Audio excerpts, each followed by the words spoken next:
I'll be the last one left when the lights go out. I'm down to one last breath, but নমস্কার সবাইকে, আশা করি আপনারাও খুব ভালো আছেন আর আমিও খুব ভালো আছি। চলে এসেছি আপনাদের কাছে আরও একটা নতুন ব্লগ নিয়ে। দেখতেই পাচ্ছেন আমি গোপাল পুজো দিয়ে আজকের ব্লগটা শুরু করছি। তো প্রথমে গোপালকে স্নান করিয়ে নিচ্ছি। গোপালকে স্নান করিয়ে নেওয়ার পর ওকে মুছিয়ে নিলাম। নেওয়ার পর ওকে এবার ওর জামাটা পরিয়ে দেব। তো ওর জামাটা ওই ওপরের জানলায় তো প্রতিদিনই শুকাতে দিই, তো ওই উপরের জানলাতে শুকাতে দেওয়া আছে, ওটাকে নিয়ে আসব। নিয়ে এসে ওকে পরিয়ে দেব। ওকে পরিয়ে দেওয়ার পর ওর জামাটা তো ঢিলে, আপনাদের আগেই বলেছি, তো প্রতিদিন সেফটি পিন দিয়ে ওর জামাটা আটকাতে হয়। তো তাই ভালো করে সেফটি পিন দিয়ে ওর জামাটা আটকিয়ে নিলাম। নেওয়ার পর এবার ওকে বৈজয়ন্তী মালা আর ওর চুলটাও পরিয়ে দেব। প্রথমে ওর চুলটা পরিয়ে দিলাম, তারপরে মনে পড়লো মালাটা পরাইনি, তো মালাটা পরানোর জন্য ওর চুলটা খুলতে হবে।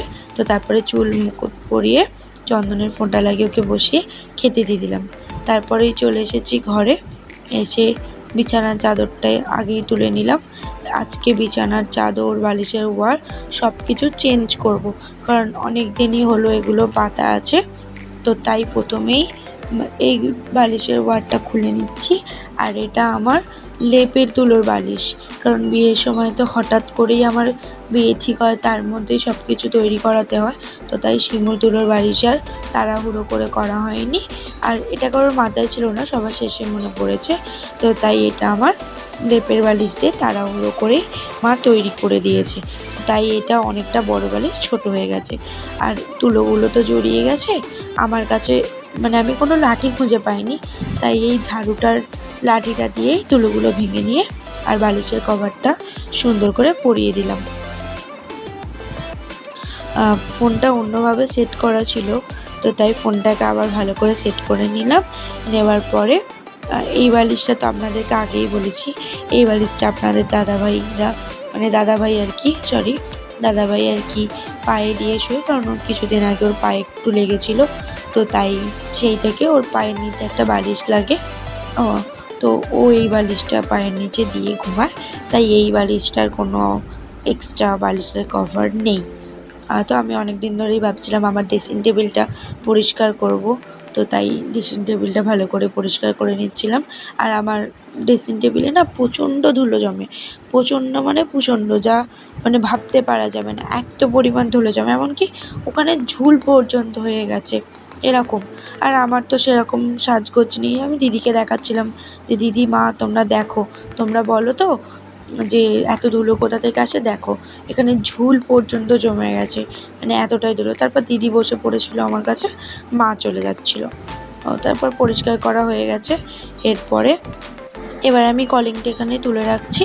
আর এই ড্রেসিং টেবিলটা আমার বিয়ের আগের ড্রেসিং টেবিল, যেটা আমি আমার সেভিংসের টাকা জমিয়ে কিনেছিলাম। আর এটা এবারের ড্রেসিং টেবিল, যেটা বিয়েতে ওর বন্ধুরা গিফট করেছিল। আর আমি ড্রেসিং টেবিলটাকে আজকে এইভাবে সাজিয়েছি।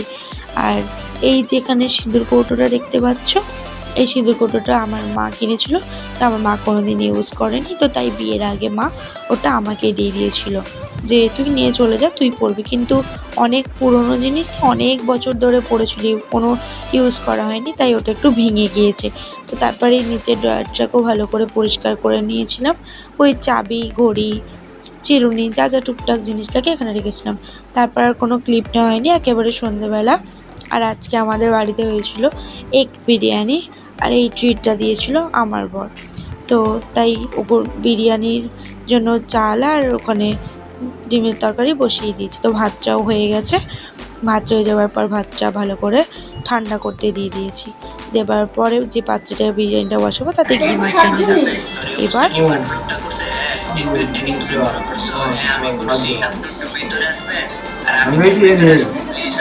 ওকে ছেড়ে দিয়েছে।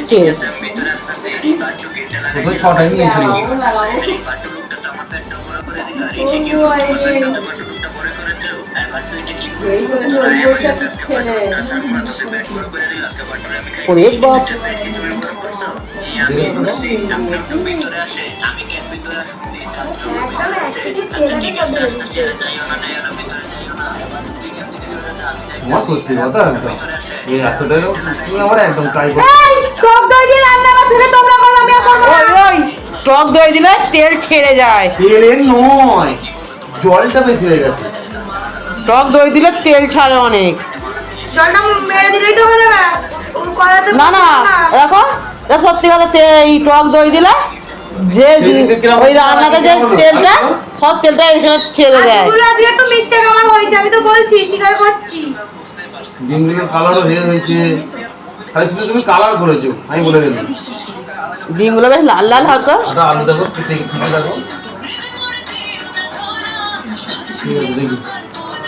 মনে করো আমি যেন কিচ্ছু পারি না।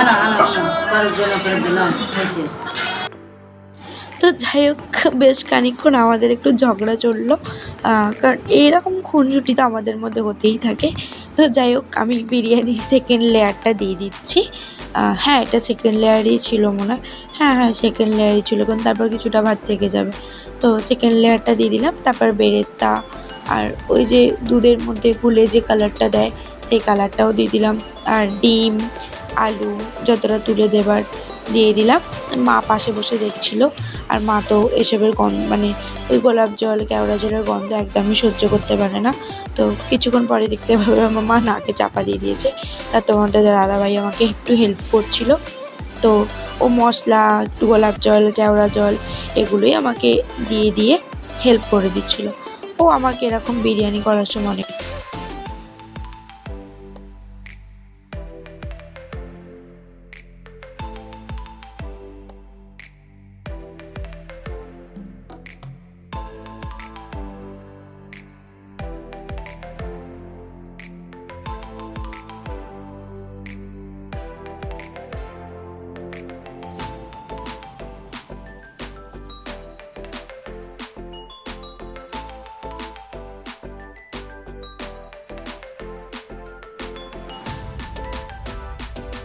তো এবারে বিরিয়ানিটাকে 10 মিনিটের জন্য মানে ভাপের মধ্যে রাখতে দেবো। কিছু একটা চাপা দিয়ে লো ফ্লেমে গ্যাসের মধ্যে চাপিয়ে দিলাম।